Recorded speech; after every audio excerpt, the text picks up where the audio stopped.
TIC হয়েছিলেন। Sujapur Sohani high মাদ্রাসার শিক্ষক ভবন গ্রামের কৌশল মাস্টার সাহেব, তিনি কিছুদিন আগে ইন্তেকাল করেছেন। ইন্না লিল্লাহি ওয়া ইন্না ইলাইহি রাজিউন। সুদীর্ঘ 21 বছর ধরে এই ঈদগাহ ময়দানের তিনি সম্পাদক ছিলেন। অক্লান্ত পরিশ্রম করে সততা এবং নিষ্ঠার সঙ্গে তিনি এই সততা এবং নিষ্ঠার সঙ্গে এই ঈদগাহ মাঠকে তিনি গড়ে তুলেছেন।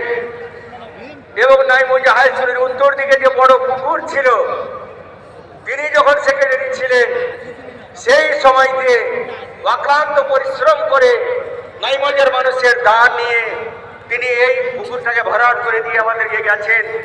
আজকে তিনি পৃথিবীতে নাই, কিন্তু আমাদের মনের মধ্যে আছেন। তার পরিবারের পক্ষ থেকে, ছেলে মেয়েদের পক্ষ থেকে তার মাগফিরাতের দোয়ার জন্য আজকে 5,000 টাকার নগদ দান পাঠিয়েছে।